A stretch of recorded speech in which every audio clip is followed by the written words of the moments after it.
Hello guys, my name is Kaimana Kane, and today I'm going to be giving you a book review on what was the Lewis and Clark expedition.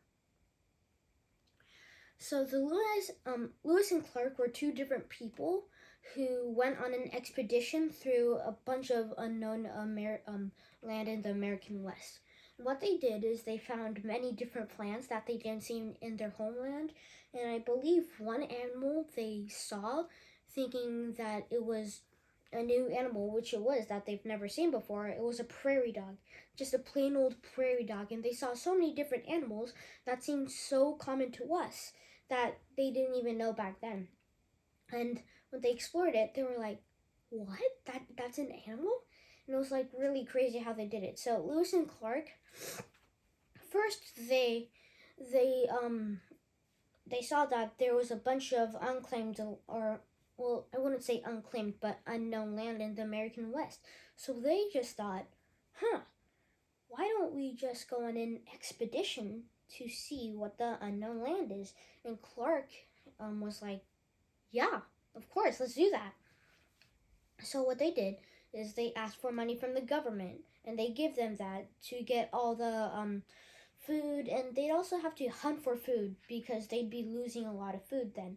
But one of the best people, one of the most important people was one of the most important person was actually Sacagawea, and that's the reason why she's all important and has a whole Who Was book on her. And I believe I already gave a book review on that. I think it was the third book in the first chapter. The third book in the first whole set of the 25 books. So they borrowed money from the government, and people kind of hyped them on, like what's going to be there, and what do you think's going to be there, what do you think you'll see, what paths will you take. They already had everything planned out. They had a lot of food, and I'm just seeing if I can show you how much food they had. But there were a lot of different foods like berries, corn, but some of them actually got like it kind of, I wouldn't say expired, but they were bad to eat. And so I thought that was a page, but no, but I won't waste my time or waste your time trying to find it. So what they did is they explored all across the unknown place, and it was a real life adventure story. And a bunch of young explorers, including one brave Native American girl, Sacagawea, made up the expedition. And Lewis and Clark, of course. So they discovered different animals, different plants. They usually split their ways because there were sometimes places that you had to split their ways. So either Lewis or Clark, for example, in this instance, what if Lewis stayed back and there was a road, not road, but like river, and they were on boats that split. So Lewis, or I don't know which one I said, but Lewis would stay here and camp for a few weeks while Clark would find out the correct way to go. And if that was the right way, he'd go back and tell Lewis that was the right way. So there are different people. There was a lot of tragedies in the expedition. Like some people got malaria. Some people got bitten by mosquitoes. Well, that wouldn't seem to die, but the mosquitoes carried a deadly disease. There are also many food that made them have food poisoning and different things like that.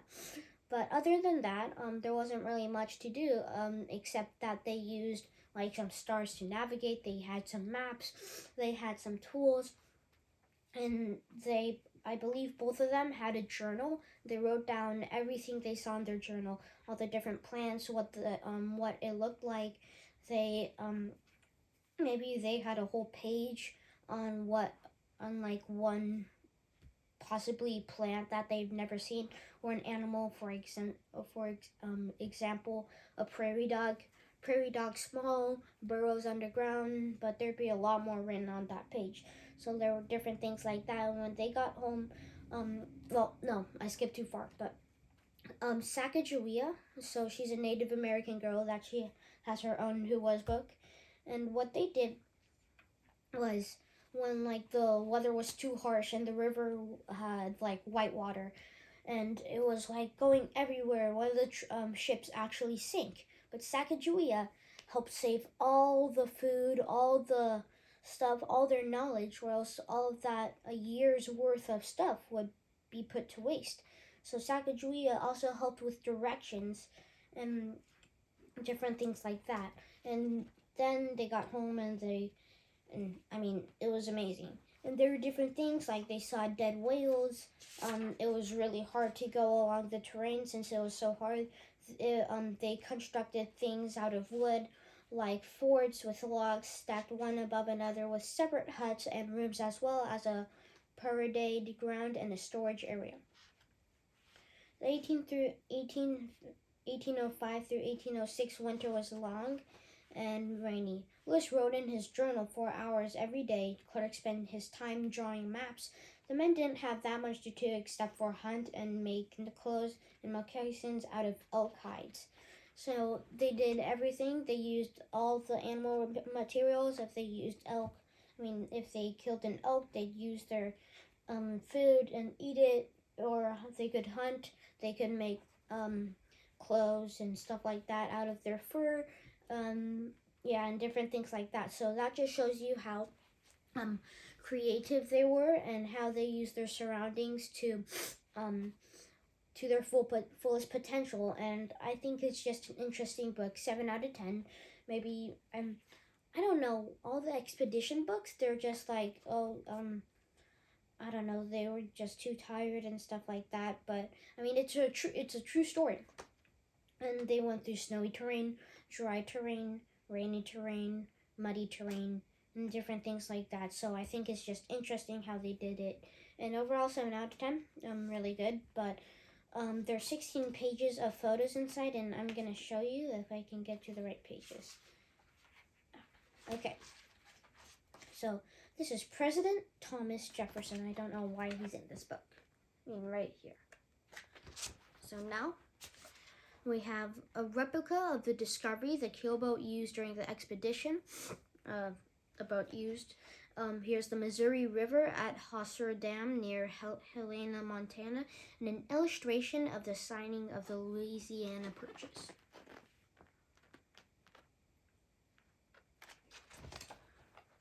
Next, we have Meriwether Lewis and William Clark. Lewis and Clark.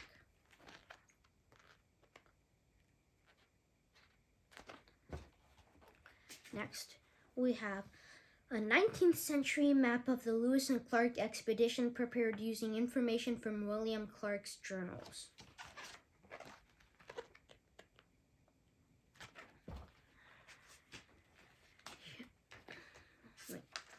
Okay. A drawing from Lewis's journals. As you can see, I explained that there was a page used for every different animals, every different animal that they saw and stuff. Here's an illustration of Lewis and his men fending off grizzly bears. And here's a Blackfoot teepee.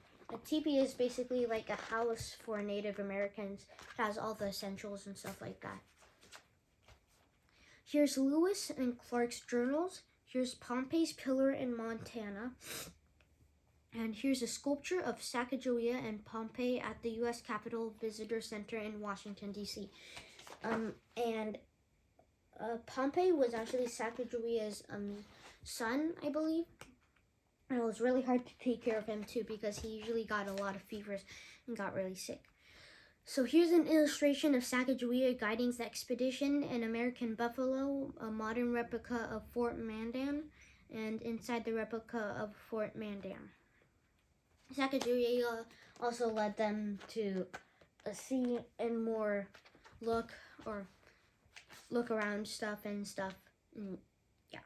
And here's prairie dogs I mentioned already. Here's a Missouri River's Great Falls. Here's a Sioux Indians in Pine Ridge, South Dakota. And here's a 19th century depiction of the Lewis and Clark expedition.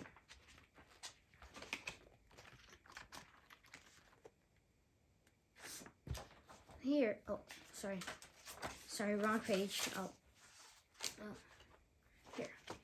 Straight up like this. As you saw on the other page, William Clark's grave site in St. Louis, Missouri. Here's a statue of Lewis and Clark in Seaside, Oregon. Alright, so that's it for this book review. I hope you liked it. Make sure to like, subscribe, and turn on notifications, and check this out after you're done. Check out of here.